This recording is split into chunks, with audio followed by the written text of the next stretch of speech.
Hey Hi, there. Albert. Hey there, everybody. Welcome to another Cambridge edition, no, It's exciting mostly edition of Cambridge Inside Out. and it's I'm mostly Robert Cambridge Winters. inside. We're not And out, it's but that's right. It's more inside than out but still. we'll Right. talk about the outside. Yeah, That's right. I have ventured outward. It is right. true. It is So true. we have our names on it. So I am Junie Nathans, but I think Yes. my name is appearing there as yours is, right? All right.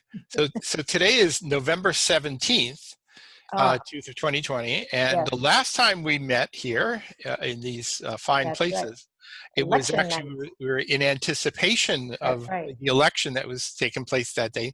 Yeah. Nobody had any uh, full belief that we would have ever actually known election results by election No, night. but it was nerve-wracking for those few days. If he had, it was so hard to hang on to hope that he would not be You elected know, again. partly because I'm a math geek, so and I could kind of wrap my head around some of these things. I had heard all of the advanced things about what was called the Red Mirage. People love to make Oh phrases, right? How it God. might Yeah. appear to have certain results, but then by Right. the time all these ballots were counted, Yes. that there would be a blue wave or Right. something like that. Red Mirage, blue wave. There was all Right. these funny I know. phrases, right? Yeah. But I have to say that when I went to bed that night, Tuesday night, How and I late? looked at I stayed it up was till about probably after at least 1 o'clock. okay. I looked at the margins in various states like Right. Pennsylvania, whatever, and I said, well, I'm glad I had psychologically prepared myself to be accepting of a bad result because I was able to go to bed that night going, oh, well, that sucks. But even though you knew that Pennsylvania could not count mail-in ballots I thought I election saw the day. margins as being so Oh large that I thought, can you really, I didn't know how many mail-in ballots there were relative to others. well, I didn't apparently a know lot. apparently a lot. So I went to bed basically saying, oh, well, Oh, and really? then I woke up, I got to say this, I Yeah. woke up Wednesday morning and well, let me go check it on the internet just to find Wow. out how You were miserable really. life is. And Yeah. then it was like Christmas morning for me. Yeah. You Because know, what had changed? I'm trying to remember what changed that morning. The margins changed. it wasn't just that, but it was also the trends The and the trends. people who know and who I understood why they were saying what they were saying. Yeah. They said the results favor Biden now. And I looked at it and I said, you're right, they do. I believe it. You So at see. that point, Yeah. I kind of felt pretty secure that in fact, sooner or later, all these states are going to start dropping like dominoes. Yeah. And it was just a matter of how long you have to wait until the Right. numbers start shifting. Right. There were a few moments when I went, oh, but then, but I could see the trend going, and I was actually doing little calculations like a math geek of saying, what's the percent turnout? What rate is the shift happening? And I said, oh, Pennsylvania, when we get to about 95% counted, that's when that's going to turn, Yeah, and but that's pretty much what happened. 95% counted wasn't till like Friday, right? Uh, Right. But the Took a thing is, long time. but the thing is, I was watching it happen, so I Yeah, kind of knew that when it I was see. down in the 80s, that it was when Right. we hit about 94, 95%, Pennsylvania is going to flip the other way. And sure enough, that's exactly how it worked out. So I understood that Yeah. intellectually, you know, And, and I understood Arizona and Nevada together. Well, that's enough anyway, but right? meanwhile, you had Giuliani and you had the Sun saying he was 400,000 ahead in Pennsylvania that night. How does that change? Well, you count the vote. I You mean, count couldn't the believe these ballots. people were saying that. I think It's it just part of it was the insane. I won because I was for. I think part of it was the narrative that had been Yeah. set up Right. by Mr. Trump and others to sort of be able to say that if it does start to go that way, we can start challenging it. Now, that Because was a futile yeah. hope from the beginning. Yeah. I mean, the part of the reason I say that with emphasis is that I have never once heard of a situation where if something is actually put before judges, Right. that they do anything other than default toward gauging correct voter intent in the Right. case of disputed ballots Right. and basically enfranchisement. They even conservative justices still default toward enfranchisement, generally speaking. So Oh, wait. In 2000, you think that happened in 2000? the I'm big sorry. mistake in 2000, honestly, Oh, and oh, again, I'm sickening. going to make some. I have made enemies by saying this, Yeah. but there were people I know, people, including one person who ran for Secretary of State here, who agreed with me completely, is Yeah. that the Democratic Party screwed that up. They should have asked for a full statewide recount from the beginning. And because they chose to cherry pick only those precincts that they thought would be beneficial for them, they sealed their fate. Wait, I thought they did ask for that, and then Only at the very end, and at that point I said, I mean, what are you going to, so you're going to make your case that, to do one thing, and then when the cards aren't going your way, then you say, oh, excuse me. I don't know. I think a lot of the lawyers, they had teams of lawyers, including people who were friends of mine. There was a great documentary on that. I Yeah. forget what channel that Yeah. covered that, and it was more intricate than they threw Right. out 19,000 votes. Right. I don't know really how it worked in Florida, whether in fact had they done the full statewide recount, whether they it would would have have still made up found they would have found a reason. I mean, look, it would have been still it would have been close. It could have gone the other way. But you're talking that butterfly ballot. I mean, in Jewish communities, come on, they didn't vote for Pat Buchanan. Even Pat Buchanan said, they didn't vote for me. People forget that prior to 1996, in Cambridge, Massachusetts, we used punch cards and butterfly ballots. I think I remember that. Remember that? You actually had to put the card into the machine and punch the little holes through. And then I remember taking mine out, holding it up and blowing on it to make sure that the Chad, which rumor has it Chad stood for card hole accumulated debris. Because it was really when you had a whole room full of this stuff, you had to sweep up the Chad, the accumulated debris. I forgot that. So it's funny that it didn't happen before, but that was talk about a stolen election or not stolen, but. Well, I had served on this committee, this technical committee for the computerization of the Cambridge elections in the mid-90s. And when we were deciding on the voting technology that we were going to use not only for municipal elections, but also to replace the antiquated statewide elections, including those damn punch cards, that we insisted on certain things like a verifiable auditable trail. Backup, like a backup. Yeah, a backup. So that's why we went for MarkSense ballots and AccuVote scanners, so that even if something went terribly wrong, you go, well, let's look at the ballots, and you could just do that. Right. And that was very satisfying for me. That when we implemented it, that's exactly the system we went in. But when 2000 rolled around just a few years later, it was like all the various little worst case scenarios that we had discussed were coming true with national implications. Oh, awful.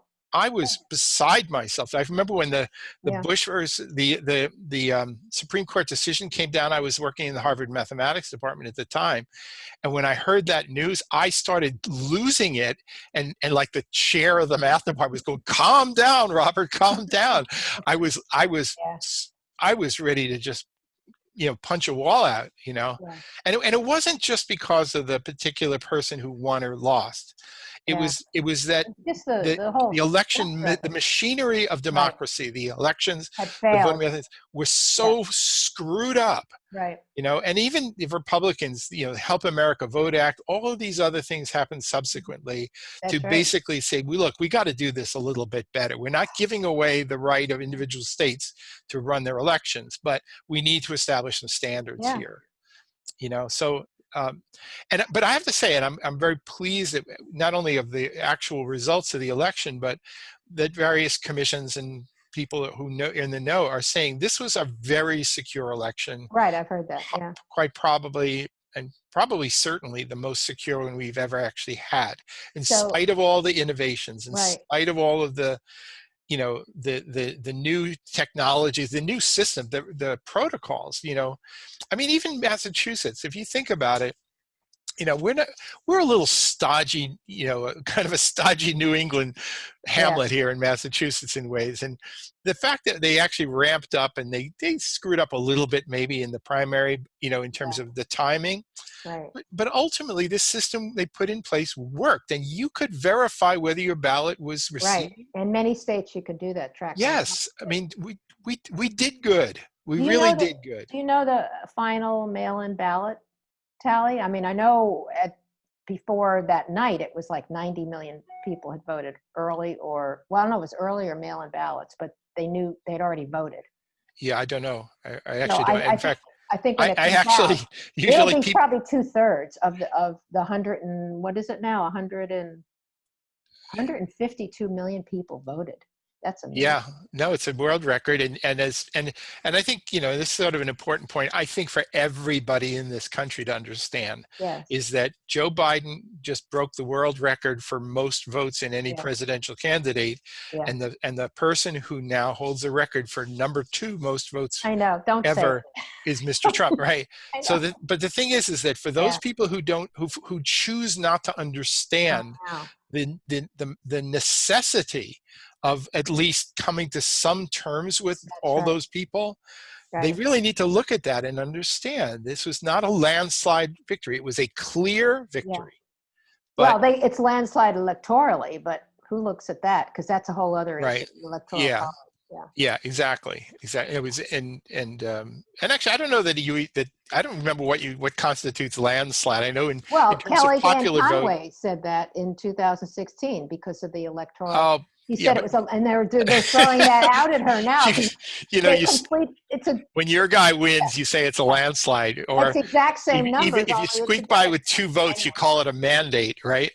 So No, but it's the exact same number. It's 306 to 232. That's yeah, what's so amazing. I mean, I don't know that the election results constitute any kind of mandate for No. anything Oh no, specific. there's no mandates here. Yeah, but No. in my own personal view of the world as a kind of a lifelong centrist, the fact is that if we can't simultaneously address the division in terms of this election, but also the impasse and the partisanship, in Congress, Yes. I mean, I think we have to basically say, look, we all got to take 12 steps back here and kind of think about politics in a different way. Right. Also, And when people look at those maps, which is red and blue, and if you look at a real map, it's red and blue in every state.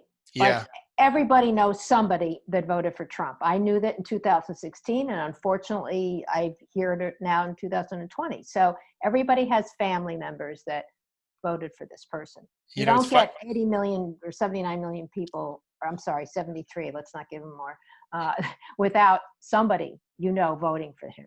It's funny how symbolism sort of it affects people. Maybe what we need to do is we need to ban the colors red and blue for future election. Yeah. So that Well, it's purple. let's all do everything in shades of purple or something like that. Yeah.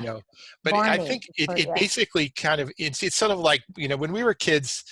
I remember in the early '60s, it was the 100th year anniversary of the Civil War, and as kids, that in toy stores all across the United States, they were selling uniforms and pop guns and from hats and both everything sides. for From both. gray or blue, right? Oh.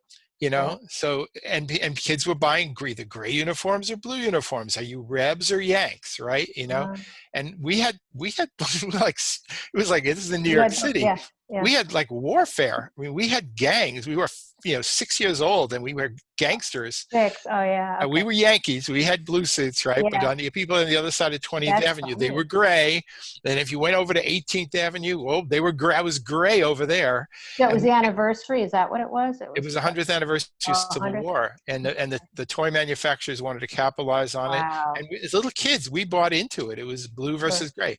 At St. Luke's School down the street from us, there were 2 side entrances. One said Yanks and one said Rebs, and that stayed there. It's like early graffiti for like probably 20 more years afterwards. So we're kind of at Yanks versus Rebs now, and it's kind of ridiculous. Yeah. I think it's time, kids. It's time to put away those little gray and blue uniforms, or those red and blue uniforms. Put them away in a box somewhere where the moon don't shine, and start acting like adults. So you're pretty positive, given that there's 330 million guns in this country. I'm totally okay with it, and I'm perfectly respectful of if people in the state of Kentucky feel strongly that that part of growing up is your dad or mom getting you a gun and teaching you how to shoot or whatever. No, I'm talking about a potential civil war. I'm not worried about it. Okay. I worry about brush fires. I think we're already seeing bits of that. Yeah. And it doesn't help that people have been trained for 4 years to believe pardon my French, but believe bullshit, Yeah, you Maricopa know? County, you saw the people out there with guns because it's a carry, open Right. carry state. Yeah, That's crazy. but there are also people on the left thinking that it's perfectly okay to walk up to a Trump supporter and cold cock him because you're Well, so yeah, right. No, I know. you're not, that's not okay. Yeah. That Well, is just there's not okay. crazies on both sides. They're That's crazy on both extreme sides, and I crazy. think Yeah, yeah, the only mandate that I see out of an yeah. election like this is to realize that if we don't get our act together I as know. a It's country, not good. we're Yeah. we're going to be in deep trouble. Well, That the simple. big difference is social media and all the different platforms, and everyone has a voice. I mean, if you look at stuff from 50 years ago, it's just, you didn't have that many outlets. People often will correctly point out the democratizing quality of social media. Anybody can Yep. get in on it, right? It's not Right. exclusive. It's open. It's You can open to all. you can publish your own books now. You don't You can need a publish your own books. You yeah. can present yourself as a Yeah. legitimate journalist, even if you're Oh, not. set up And a website that looks very legitimate, and it's yeah, full of, and the thing is, then yeah, people will buy into it. Um, so very, in a way, it's funny. I'm going to sound like an elitist now, but to me, I think that now I really respect the fact that once upon a time there were like 3 networks, yeah. and basically Walter Cronkite and A David dinosaur. You're Brinkley. not an elitist. You sound like a I know, but dinosaur. the thing is I understand. Yeah. what was really really a good thing about that is that Everybody had a TV, and but you had it's some gatekeepers, and true. that's the elitist aspect of this. You had gatekeepers about news who say, well, I'm sorry, this is real, this is not real, I this see what you're is saying now. Yeah. inflammatory, and Yeah. this is useful. People believed Walter Cronkite because everybody was Exactly. watching the one of 3 stations, because everybody, no matter how much money you had, people didn't have cable then. They didn't have, but everyone had a TV mostly. That's right. And you all could turn into that. And if Walter Cronkite came out and just started spewing bull dinky one day, Mm-hmm. then he would lose his moral authority, and he Yeah. knew it. So Yeah. he had to maintain a good standard. I think Yeah. it was actually Lyndon Baines Johnson who, in 1968, after Walter Cronkite gave a real expose on the Vietnam War, and Mm-hmm. he and people reported this. They said, well, when I lost, because then Johnson, like within a week, declared that he was not going to seek re-election I as remember your that. president.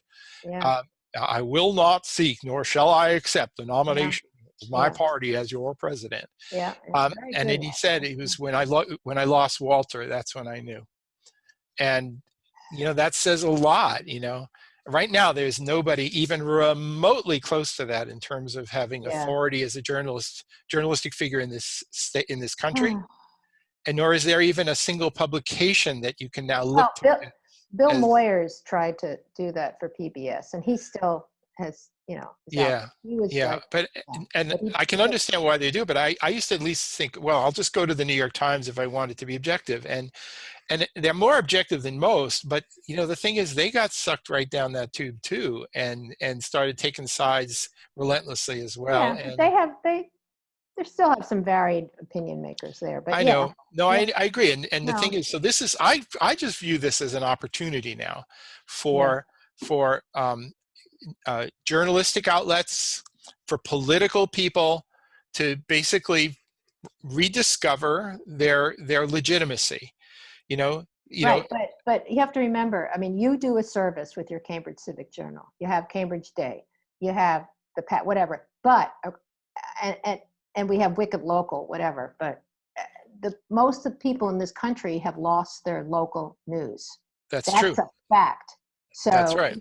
So online is everything. But if you don't report on local things happening, that's really bad. School committee meetings and all that. I mean, I think that there is a model that's out there ready to be tried, which basically puts together reputable local internet style reporters like me in my own pathetic little way, and marries up with print journalism, so that we're kind of doing a bit of a hybrid, so that that one can support the other. WBUR has online presence. Plus Yes, radio. So the thing is, but we live in a very rich media, environment. I know, but the thing is one thing I've also noted. I remember being quoted loudly about this one time, which is that Yeah, there are great disadvantages to being in a city like Cambridge, in that we sit on the shoulder of a bigger city, and yeah, that a typical Cambridge resident, and whether this has to do with looking at municipal elections or local issues or whatever, maybe it's a bit different now. But the thing is that a typical Cambridge resident, it was probably, if let's do the newspaper version of this. yeah. If you looked and saw what newspaper is being delivered to their house, it might be the New York Times, the Wall Street Journal, Washington Post. Yeah, right, Washington Post, and then another people in another part of town, it might be the Boston Herald or whatever, or the Boston Globe or whatever. yeah. There was a time when newspaper like the Cambridge Chronicle had a circulation of over Yeah. 20,000 people, I had a subscription years ago when it I was have really one now, local. right? But the thing Well, is that yeah. they also had larger families, so that one newspaper in this Mm. house meant 3 or 4 more people might be reading. Right, So right. their reach was the majority of the people in the Yeah, city. yeah. And that was a good thing. And I think in the days of Elliot Spalding and others who followed, Mm. it was an important piece of what glued the city together, is to have a strong, reputable paper that really had wide circulation, a newspaper really literally of general circulation. Yeah. The thing is we don't have that now. And again, I want the Chronicle or whatever else to be that, but I think the only way you can make it work is you've got to marry it up with the kind of blogosphere aspect of things, and you need to be able to pick and choose and say, okay, this is legit, this is fake news, this is just somebody Well, spewing. I think we're better You have off to than some curate. places. We do have that. Um, Yeah, but I also subscribe to ProPublica. Do you know them? ProPublica. yes, yeah. No, And I'm on so many yeah, lists, but I have to tell you, one of the things that's really bizarre, yeah, I guess just speaking to the presidential election just a little bit more, yeah, is that, just because I'm curious about political rhetoric, yeah. I'm on lists from MoveOn.org, Yeah, and Democracy for America, and some of yeah, the really wacky doodle socialist yeah. entities. And I'm also receiving these various things from, like, Make America Great Again things, Okay. whatever. Yeah, And it's been very interesting just to watch how this has played out, yeah. especially post-election, where For you that you're on both, because you're being a responsible I'm just trying to media see where are you consumer. people Yeah, coming from. yeah. I can't And bear and it. there came a point, when Mr. Trump started saying, "No, I won this," when he Yeah, obviously had lost, yeah. that it started to take on an almost surreal quality. Mm, And then a person I know who is kind of a big shot in the Democratic Party circles, even nationally, mm. pointed out to me something which I then saw repeated in various other publications, which is that what's really happening now is Trump knows damn well he lost, but he's raising money because there's campaign debts to be paid, Yeah, and he's basically taking full advantage, like the grifter that he is, to yeah. generate money based on false pretenses. Oh, yeah. And then, and if you look the fine print, it says explicitly this money can be used for blah Oh, blah it's blah not blah even blah. fine print. I've seen it. Yeah, it's pretty Yeah. much clear that because they Yes. have to say Yeah. it's to pay off campaign stuff. Some of Yeah. it's for the election, But but they're yeah. also throwing it into a political action committee, and to me, this is the Oh, depressing part of it, yeah, which means when Joe Biden takes the oath of office, is that Mr. Trump is not going to just go away. He's basically going to have a well-funded I know. mechanism where he's going to basically be trying to put himself out there every single day to be sort of the anti-president. Well, the fact that he got that many votes, you're right, because we were all hoping, well, the Republicans now can breathe a sigh of relief. No, they can't.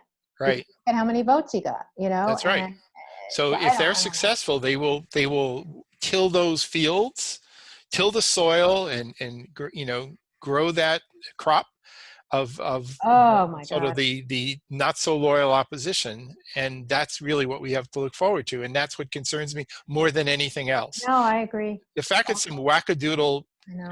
soon-to-be ex-president is saying I won when it isn't true, that doesn't bother me that much. What bothers me is the fact that he's basically creating a kind of an alternative reality into the future, I'm also quite concerned of the fact that, well, the coronavirus, the failure to address it, and the fact that he's not going to cooperate in a transition.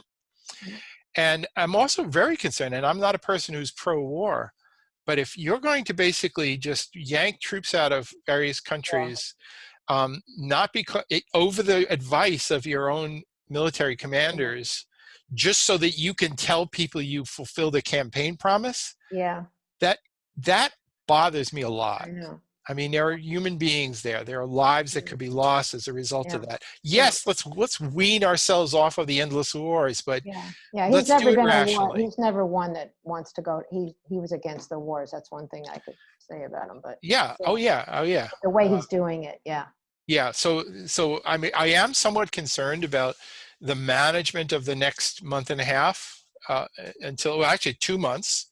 Until the inauguration. They got it. The whole GSA thing and that woman that's supposedly in charge. That's crazy. It is crazy, yeah. But then again, can any of us really be surprised that this is how it ends? No. I don't see how any of us really deserve to be surprised. Oh boy. All right, so we're on our last minute of this segment. So next segment we should cover let's get a little local. Let's get local. Let's get local and loco. O'Neill, think globally, act locally. What was it? Think globally, act locally. Yeah. Right, yeah. So we should definitely do some more of that here. Yeah. There are some disturbing trends, I think, in terms of the coronavirus infection rates locally, not just nationally. Yeah. But even locally, and no answers yet as to what the real causes are. But we want to definitely talk some about that. Okay. And some things that happened at the local city council meeting. Right, and some of the closings that are going on. And the rather kind of interesting closing of the meeting last night. Yeah, I think. But also I was thinking of. Yeah, absolutely true. So. All right. Anyway. Okay, so we'll see you we're off right now. So we're going to take 3 minutes break, and I'll see you then on Cambridge Inside Out. Bye.